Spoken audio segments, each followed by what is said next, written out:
ஒரு மான வேட்டையான வந்த ஒரு சிறுத்தை திடீர்னு 12 சிங்கத்துக்கிட்ட வந்து மாட்டிக்கிச்சு.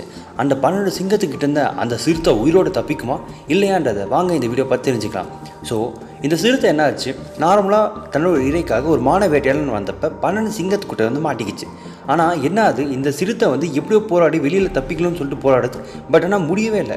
ஏன்னா ஒரு சிங்கத்தோட பைட் ஃபோர்ஸ் சொல்ல போனோம்னா 650 PSI, அதாவது 650 பவுண்ட்ஸ் பர் ஸ்கொயர் இன்ச். இதோட ஒரு கடி வந்து கிட்டத்தட்ட போனியை வந்து, அதாவது மண்டை ஓட்டியை வந்து க்ரஷ் பண்ணி அப்படியே க்ரன்ச்சியாக வந்து மாற்றிடும். அந்தளவுக்கு பைட் ஃபோர்ஸ் தான் வந்து சிங்கத்துக்கு இருக்குது. அதுவே லிப்பர்ட் கூட கம்பேர் பண்ணிங்கன்னா, அதாவது சிறுத்தை கூட கம்பேர் பண்ணிங்கன்னா 450 PSI தான்.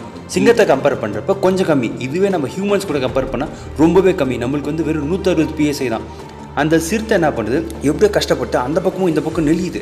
பட் அந்த சிங்கம் வந்து ஒரே கடியில் என்ன ஆகுது, 650 PSI கொடுக்க அதோட கால்லாம் வந்து பயங்கரமாக வந்து டேமேஜ் ஆகுது. இது முக்கியமாக என்றைக்குமே ஒரு டிஃபென்சிவ் ஸ்ட்ராட்டஜி மூலிமா வந்து இந்த சிறுத்தை வந்து பயன்படுத்துது. என்றைக்குமே ஒரு பெரிய விலங்கு வந்தால் டக்குன்னு கமுந்துப்படுத்துவோம். உடனே பெருசாக வந்து முதுகெலும்பு வந்து அந்த அஃபென்சிவான லயன் வந்து அட்டாக் பண்ணாத மாதிரி டிஃபென்சிவாக வந்து லிப்போர்ட் வந்து படுத்துக்கும். ஸோ இது மூலிமா அதோட ஸ்பைனல் கார்டு வந்து முக்கியமாக சேவ் பண்ணிக்கும்.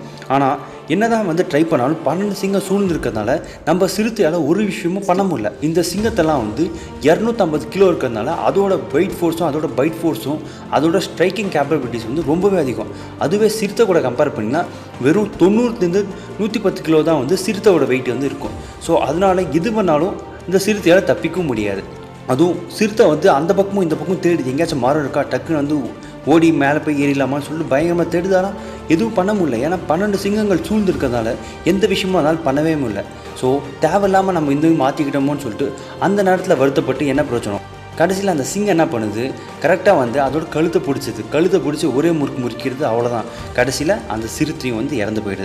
சிறுத்தைக்கு ஆரம்பமே தெரியும், நம்ம 12 சிங்கத்தால் சூழப்பட்டதால் கண்டிப்பாக நம்ம சாக போகிறோம்னு சொல்லிட்டு முன்னாடியே தெரியும். ஆனால் அதோட விடாமுயற்சியால் கடைசி வரைக்கும் விட்டு கொடுக்காம, நான் செத்தாலும் பரவாயில்ல, நான் வந்து கோலையாக வந்து சாக மாட்டேன், நான் ஒரு வீரனாக சாகணும்னு சொல்லிட்டு கடைசி வரைக்கும் அதோட உயிரை கையில் பிடிச்சி கடைசி வரைக்கும் சண்டை போட்டு எப்படியோ ஒன்று அதோட உயிர் வந்து இறந்துருச்சு.